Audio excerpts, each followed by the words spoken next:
जय माता दी साथियों, मैं नरेंद्र विश्वकर्मा आप सभी का अपने इस चैनल नरेंद्र विश्वकर्मा में हार्दिक स्वागत करता हूं। आज मैं अभिक्रिया के अर्धायुकाल की परिभाषा और इसका व्यंजक प्रतिपादित करूंगा। देखें इससे संबंधित किस प्रकार प्रश्न निकल सकते हैं। पहला प्रश्न जो आपकी स्क्रीन पर है निकल सकता है कि अभिक्रिया के अर्धायुकाल से क्या समझते हो। सिद्ध कीजिए प्रथम कोटि की अभिक्रिया का अर्धायुकाल का मान अभिकारक के प्रारंभिक सांद्रण पर निर्भर नहीं करता। इसी से संबंधित दूसरा प्रश्न निकल सकता है, अर्धायुकाल से क्या समझते हो, इसका व्यंजक प्रतिपादित कीजिए। तो मैं आपको बता दूं, जो प्रश्न छोटे होते हैं और परिभाषा से संबंधित होते हैं तो उनके जो शब्द होते हैं उनकी परिभाषा 50% केस में उन्हीं में निहित होती है। तो सबसे पहले अभिक्रिया के अर्धायुकाल की परिभाषा। तो अभिक्रिया का अर्थ होता है अभिक्रिया, अर्ध का अर्थ होता है आधा, आयुकाल का अर्थ होता है समय। तो परिभाषा क्या होगी, वह समय जिसमें अभिक्रिया आधी पूर्ण हो जाती है उसे अभिक्रिया का अर्धायुकाल कहते हैं। समय को व्यक्त करते हैं टी से, इसलिए अभिक्रिया के अर्धायुकाल को T/2 से व्यक्त करते हैं। जैसे माना किसी अभिक्रिया को कंप्लीट होने में 1 घंटे का समय लगता है तो उसका अर्धायुकाल कितना होगा, 30 मिनट। तब आप अर्धायुकाल की परिभाषा लिख सकते हैं। अब प्रथम कोटि की अभिक्रिया के अर्धायुकाल का व्यंजक ज्ञात करना या व्यंजक प्रतिपादित। तो देखेंगे, माना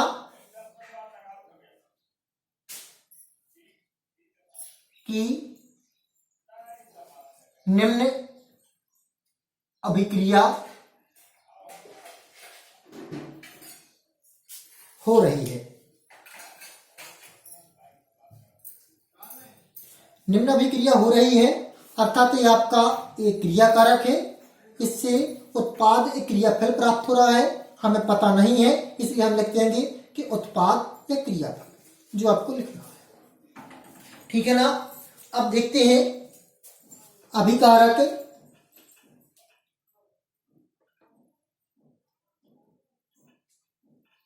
अभिकारक ए का प्रारंभिक सांद्रण A0 तथा T समय बाद A हो जाता है, जो आपको मैंने बताया है, मैं स्क्रीन पर लिख रहा हूं।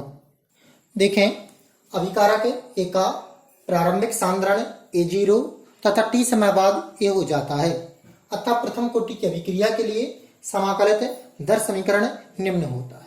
ये आपका प्रथम कोटि की अभिक्रिया का समाकलित दर समीकरण है। मैंने अर्धायुकाल की परिभाषा, प्रथम कोटि की अभिक्रिया के समाकलित दर समीकरण को सहित विधिवत आपका वर्णन किया है। डिस्क्रिप्शन बॉक्स में इस अध्याय की प्लेलिस्ट दी गई है, उसमें जाकर आप इसका पूरा विवरण देख सकते हैं।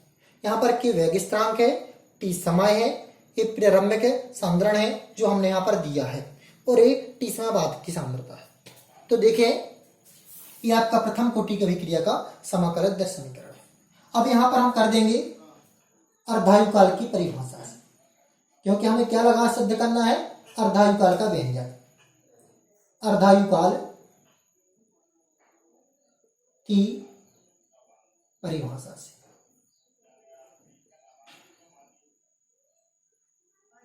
जब हम अर्धायुकाल की परिभाषा से लगाएंगे तो समय यहां पर पूरा दिया है, तो क्या हो जाएगा, यह टी बराबर हो जाएगा T/2। जब हम अर्धायुकाल की परिभाषा से इसे हल करेंगे तब जो टी अभी पूरी दी गई है यह कैसी हो जाएगी, आधी,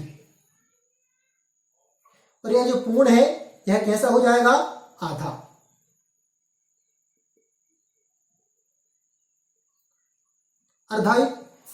अर्थात कहने का तात्पर्य है, अर्धायुकाल की परिभाषा से जब करेंगे तो टी के स्थान पर T/2 और ए के स्थान पर A0/2 को रखेंगे। तो देखें, यहां के जहां का कहां रहेगा, 2.303 बटे टी के स्थान पर T/2 लॉग ए कोष्टक बंद 0, इसके स्थान पर ए मान रखेंगे क्योंकि हमने अर्धायुकाल की परिभाषा से हल कर रहे हैं। और क्यों हल कर रहे हैं? क्योंकि क्वेश्चन कह रहा है कि अर्धायु काल का व्यंजक प्रतिपादित करने के लिए। अब देखें, आपको पता है कि इस प्रकार जो मान होते हैं ये इस पर इसमें इसका भाग दिया जा रहा है, तो हम इसे इस रूप में लिख सकते हैं 2.303 बटे टी बटे 2 लॉग, इसका अर्थ है A0 भागे A0 बटे 2। इसके नीचे कुछ नहीं है, तब हम इसे क्या मान सकते हैं? 1 मान सकते हैं। यहां तक आपको समझ में आ चुका होगा। अब इसके आगे अपन बढ़ते हैं।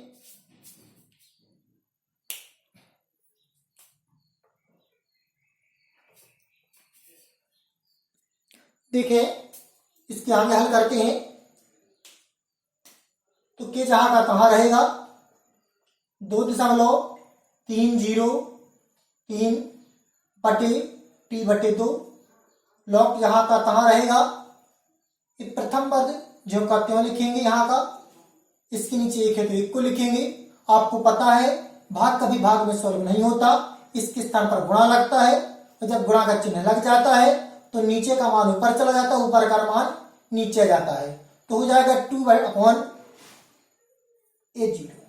आपको यह जानकारी जब ऐसे मान एक समान होते हैं तो कट जाते हैं, इसलिए ए और ए क्या हो जाएगा? कट जाएगा। कटने के बाद हमें क्या प्राप्त होगा आगे देखते हैं।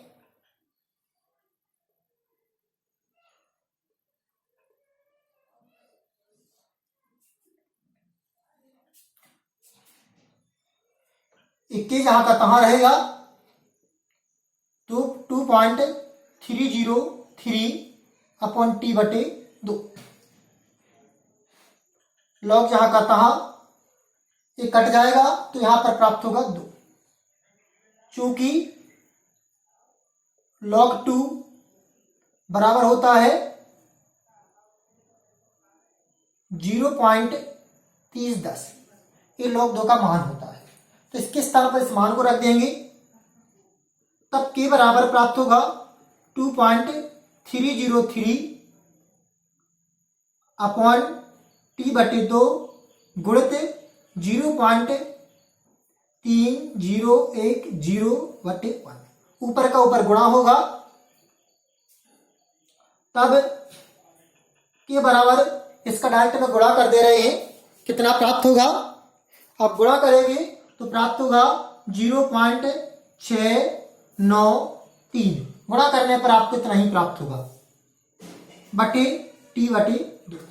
इसके नीचे कुछ नहीं है तो इसका मान इसके नीचे 1 मान लेंगे, तो इसका गुणा इसके साथ करेंगे, इसका गुणा इसके साथ करेंगे, त्रियक गुणा करेंगे अर्थात, तब प्राप्त होगा टी बटे 2 गुणित के बराबर 0.693। यहां पर गुणा कर रहा है तो पक्षांतर करेंगे, तो इस साइड जाएगा तो क्या करेगा? भाग करेगा, तब क्या होगा प्राप्त? तब टी बटे 2 बराबर 0.693 बटे के। यही अपन को क्या करना था? ज्ञात करना था।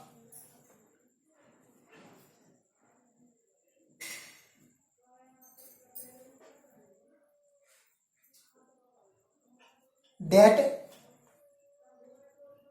proved। एक बार और इसको देखते हैं, लेकिन इसके बाद आपको कुछ मान लिखने पड़ेंगे, कुछ लिखना पड़ेगा शाब्दिक, तो वह क्या लिखना तो देखें।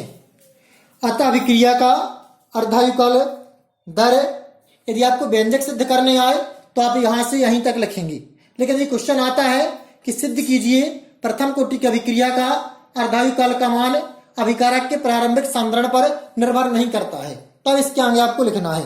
क्या लिखना है? अतः अभिक्रिया का अर्धायुकाल दर के व्युत्क्रमानुपाती होता है। अभिक्रिया का अर्धायुकाल दर स्थिरांक पर निर्भर होता है, अभिकारक के प्रारंभिक सांद्रण पर निर्भर नहीं होता है। तो देखें, एक बार और इसे समझा दें। सबसे पहले इसकी परिभाषा लिखेंगे, परिभाषा में इसके शब्द देखेंगे। अभिक्रिया का अर्थ अभिक्रिया होता, अर्ध का अर्थ आधा होता, आयुकाल का अर्थ होता है समय।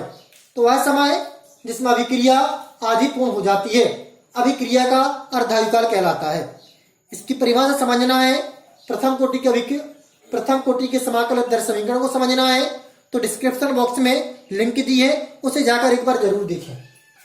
अब प्रथम कोटि की अभिक्रिया के अर्धायुकाल का व्यंजक, माना कि निम्न अभिक्रिया हो रही है तो ए से उत्पाद प्राप्त हो रहा है। अभिकारक ए का प्रारंभिक सान्द्रण ए है और टी समय बाद ए प्राप्त हो जाता है। अतः प्रथम कोटि की अभिक्रिया के लिए समाकलन दर समीकरण निम्न होता है। ये प्रथम कोटि की अभिक्रिया का समाकलन दर समीकरण है। यहाँ पर अर्धायुकाल की परिभाषा लगा देंगे तो टी के स्थान पर t/2 और इसके स्थान पर a0/2 रख जाएगा। अब यहाँ पर भाग हो रहा है तो इसे विच्छेद कर दिया है, अर्थात जिस प्रकार विस्तृत हुआ कर दिया है, इस रूप में लिख दिया। अब ये भाग कभी भाग में सॉल्व नहीं होता, गुणा में सॉल्व होता है तो 2 चला जाएगा ऊपर और 0 आ जाएगा नीचे। a0 से a0 क्रॉस हो जाएगा तो log 2 बचेगा। log 2 का मान होता है 0.3010, तो ये मान रख देंगे। ऊपर का गुणा ऊपर करेंगे, जब गुणा करोगे आप तो 0.693 बटे t/2 प्राप्त होगा। यहाँ पर त्रियक गुणा कर देंगे, इसका गुणा इसके साथ, इसका गुणा इसके साथ, फिर के का पक्षांतर कर देंगे तो अर्धायुकाल का आपका सममान प्राप्त हो जाएगा। जय माता दी साथियों।